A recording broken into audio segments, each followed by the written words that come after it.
Hello ವಿದ್ಯಾರ್ಥಿಗಳೇ, ನಿಮಗೆಲ್ಲರಿಗೂ SSLC and PUC knowledge ಹಬ್ಗೆ ಸ್ವಾಗತ. ನಿಮಗೆಲ್ಲರಿಗೂ ಗೊತ್ತಿದೆ, ನಮ್ಮ ವಿಡಿಯೋದಲ್ಲಿ ನೀವು SSLC ಮತ್ತು PUCಗೆ ಸಂಬಂಧಪಟ್ಟಂಥ ಮಾಹಿತಿಯನ್ನು, ಇನ್ಫಾರ್ಮೇಷನನ್ನು ಇಲ್ಲಿ ನೀವು ಕಾಣ್ತೀರಾ. ಹೌದಾ? ನನ್ನ ವಿಡಿಯೋ ಇನ್ಫಾರ್ಮೇಟಿವ್ ಆಗಿದ್ದರೆ ದಯಮಾಡಿ ಲೈಕ್ ಮಾಡಿ, ಶೇರ್ ಮಾಡಿ ಮತ್ತು ಸಬ್ಸ್ಕ್ರೈಬ್ ಮಾಡೋದನ್ನು ದಯಮಾಡಿ ಮರಿಬೇಡಿ ಅಂತ ಹೇಳ್ತಾ ವಿಡಿಯೋವನ್ನು ಇಲ್ಲಿ ಸ್ಟಾರ್ಟ್ ಮಾಡ್ತಾ ಇದ್ದೀನಿ. ಒಂದು ಬಿಗ್ ಬ್ರೇಕಿಂಗ್ ನ್ಯೂಸ್ ಏನಪ್ಪ ಅಂತಂದರೆ, ಕರ್ನಾಟಕ CET ಇದಿದ್ದು ಏನಾಗ್ತದೆ, ಸ್ಟಾರ್ಟ್ ಆಗ್ತಾ ಇದೆ. ಅಪ್ಲಿಕೇಶನ್ ಹಾಕೋದನ್ನು ಕೂಡ ಸ್ಟಾರ್ಟ್ ಮಾಡ್ತಾ ಇದ್ದೀರಾ. ಹಲವಾರು ವಿಡಿಯೋಸ್ಗಳು ಕೂಡ ನೀವು ಯೂಟ್ಯೂಬ್ನಲ್ಲಿ ಕಾಣ್ಬೋದು ರಿಗಾರ್ಡಿಂಗ್. ಅದಕ್ಕಾಗಿ ನಾನು ಕೂಡ ಈ ವಿಡಿಯೋವನ್ನು ಮಾಡಿದ್ದೀನಿ.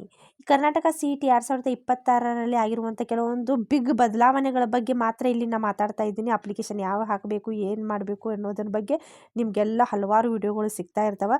ನಾನು ಜಸ್ಟ್ ಬದಲಾವಣೆಗಳ ಬಗ್ಗೆ ಮಾತ್ರ ಮಾತಾಡ್ತೀನಿ. ಸೊ ಈ ವಿಡಿಯೋ ನಿಮಗೇನಾದರೂ ಲಿಟಲ್ ಬಿಟ್ ಇನ್ಫಾರ್ಮೇಷನ್ ಕೊಟ್ಟಿದ್ದೇ ಆದರೆ ದಯಮಾಡಿ ಲೈಕ್ ಮಾಡಿ, ಶೇರ್ ಮಾಡಿ ಮತ್ತು ಸಬ್ಸ್ಕ್ರೈಬ್ ಮಾಡಿ. ಓಕೆ, ಈ ಸಲ ಏನು ಬದಲಾವಣೆ ಆಗಿದ್ದಪ್ಪ ಅಂತಂದರೆ, ಫಸ್ಟ್ ಒನ್ ಈಸ್ ನೀಟ್ ಮಾದರಿಯಲ್ಲಿ ನೀವೇನು ಮಾಡಬೇಕು, ಫೋಟೋವನ್ನು ಅಪ್ಲೋಡ್ ಮಾಡಬೇಕಾಗ್ತದೆ. ದ್ಯಾಟ್ಸ್ ವೈ ನೀಟ್ ಮಾದರಿಯಲ್ಲಿ ಫೋಟೋವನ್ನು ರೆಡಿ ಮಾಡಿ ಇಟ್ಕೊಳ್ಳಿ. ಅದೇ ಮಾದರಿಯಾಗಿ ನೀವು ಫೋಟೋವನ್ನು ಅಲ್ಲಿ CET ಅಪ್ಲಿಕೇಶನ್ ಹಾಕುವಾಗ ಅಪ್ಲೋಡ್ ಮಾಡಬೇಕು. ಯಾವ ರೀತಿ ನೀವು ನೀಟ್ ಮಾದರಿ ಫೋಟೋ ಅಪ್ಲೋಡ್ ಮಾಡಬೇಕ್ರಿ? So that is a big question. Okay, ಯಾವ ರೀತಿ ಇರಬೇಕು? ಫಸ್ಟ್ ಆಫ್ ಆಲ್, ನಿಮ್ಮ ಫೋಟೋ ಇದ್ದಿದ್ದು ಬ್ಯಾಕ್ಗ್ರೌಂಡು ವೈಟ್ ಆಗಿರಬೇಕು. ಹೌದಾ? ಫೋಟೋ ಬ್ಯಾಕ್ಗ್ರೌಂಡ್ ಇದ್ದಿದ್ದು ವೈಟ್ ಬ್ಯಾಕ್ಗ್ರೌಂಡ್ನಲ್ಲಿ ನೀವು ಫೋಟೋವನ್ನು ಕ್ಲಿಕ್ ಮಾಡ್ಕೊಂಡಿರಬೇಕು. ಅಂಥ ಫೋಟೋವನ್ನು ಮಾತ್ರ ಅವರು ಕನ್ಸಿಡರ್ ಮಾಡ್ತಾರೆ. ಯಾಕೆ ಫೋಟೋ ಇದ್ದಿದ್ದು ಪಾಸ್ಪೋರ್ಟ್ ಸೈಜ್ ಆಗಿರಬೇಕು, ಪಾಸ್ಪೋರ್ಟ್ ಸೈಜ್ ಫೋಟೋ ಆಗಿರಬೇಕು. ಓಕೆ, ಸೆಕೆಂಡ್ ಥಿಂಗ್, ಫಸ್ಟ್ ಯಾಕೆ ವೈಟ್ ಬ್ಯಾಕ್ಗ್ರೌಂಡ್ ಇರಬೇಕ್ರಿ? ಬಿಕಾಸ್ ಫೇಸ್ ರಿಕಗ್ನೇಷನ್ ಸಲುವಾಗಿ. ಓಕೆ, ಇನ್ನು ಮುಂದೆ ಫೇಸ್ ರಿಕಗ್ನೇಷನ್ ಮಾಡಿ ಅವರು ಅಪ್ಡೇಟನ್ನು ಮಾಡ್ತಿರ್ತಾರೆ. ದ್ಯಾಟ್ಸ್ ವೈ ಫೇಸ್ ರಿಕಗ್ನೇಷನ್ ಆಗೋ ಸಲುವಾಗಿ ಫ್ರಂಟ್ ಫೇಸ್ ಇದ್ದಿದ್ದು ಇರಬೇಕು, ಕಿವಿಗಳು ಎರಡು ಕಾಣ್ತಿರಬೇಕು.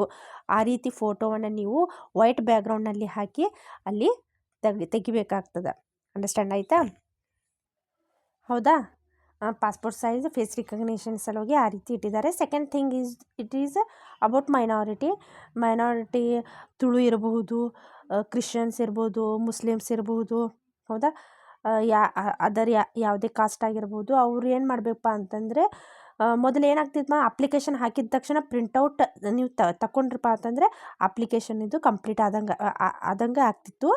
ಬಟ್ ಇವಾಗ ಪ್ರಿಂಟೌಟ್ ನಿಮಗೆ ಬರೋಂಗಿಲ್ಲ. ಯಾರು ಮೈನಾರಿಟಿ ಇರ್ತೀರ ಅವರಿಗೆ ಪ್ರಿಂಟೌಟ್ ಬರೋಂಗಿಲ್ಲ. ಯಾಕಪ್ಪ ಅಂತಂದರೆ, ಬಿಕಾಸ್ ಒರಿಜಿನಲ್ ಡಾಕ್ಯುಮೆಂಟನ್ನು ನೀವು PU ಕಾಲೇಜಿಗೆ ಹೋಗಿ ನಿಮ್ಮ ಏನು ಒರಿಜಿನಲ್ ಕಾಸ್ಟ್ ಸರ್ಟಿಫಿಕೇಟ್ ಇರ್ಬೋದು ಅವೆಲ್ಲವನ್ನು ಡಾಕ್ಯುಮೆಂಟನ್ನು ನೀವು PU ಕಾಲೇಜ್ಗೆ ಹೋಗಿ ಅಲ್ಲಿ ವೆರಿಫೈ ಮಾಡಿ ಆ ಅಪ್ಲಿಕೇಶನನ್ನು ಕೀಪೋರ್ಟರ್ನಲ್ಲಿ ಅಪ್ಲೋಡ್ ಮಾಡಬೇಕಾಗ್ತದೆ. ಅವಾಗ ಮಾತ್ರ ನಿಮಗೆ ಏನಾಗ್ತೈತಿ, ಅಪ್ಲಿಕೇಶನ್ ಪ್ರಿಂಟೌಟ್ ಇದ್ದಿದ್ದು ಬರ್ತದೆ. ಅದರ್ವೈಸ್ ಬರೋಂಗಿಲ್ಲ. ಓಕೆ, ಮೊದಲು ಆ ರೀತಿ ಇದ್ದಿರಲಿಲ್ಲ, ಬಟ್ ಇವಾಗಿದೆ ಇದು. ಅಂಡರ್ಸ್ಟ್ಯಾಂಡ್ ಇದೆ? ಮೈನಾರಿಟಿ ಸಲುವಾಗಿ. And third thing is for SC STದವರು ಕಂಪಲ್ಸರಿ ಸಬ್ ಕ್ಯಾಟಗರಿ ಮೆನ್ಷನ್ ಇರುವಂಥ ಕಾಸ್ಟ್ ಸರ್ಟಿಫಿಕೇಟನ್ನು ಮಾಡಿಸಲೇಬೇಕು. ಅದನ್ನೇ ಅಪ್ಲೋಡನ್ನು ಮಾಡಬೇಕು SC STದವರು ಕ್ಯಾಟಗರಿ.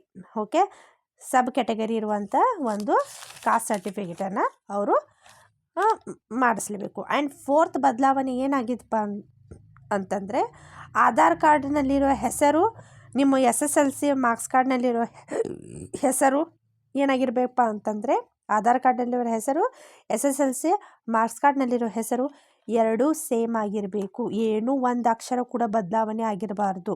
ಸೊ ಯಾರಾದರೂ ಚೇಂಜಸ್ ಇತ್ತಪ್ಪ ಅಂತಂದರೆ ದಯಮಾಡಿ ಇವಾಗಲೇ ಏನು ಮಾಡಿರಿ, ಚೇಂಜಸನ್ನು ಮಾಡಿಕೊಂಡು ಅಪ್ಲೋಡನ್ನು ಮಾಡಿ. These are the 4 changes which is very important to apply Karnataka CET examination. Okay, video informative ಆಗಿದ್ದರೆ ದಯಮಾಡಿ ಲೈಕ್ ಮಾಡಿ, ಶೇರ್ ಮಾಡಿ, ಸಬ್ಸ್ಕ್ರೈಬ್ ಮಾಡಿ. ಧನ್ಯವಾದ.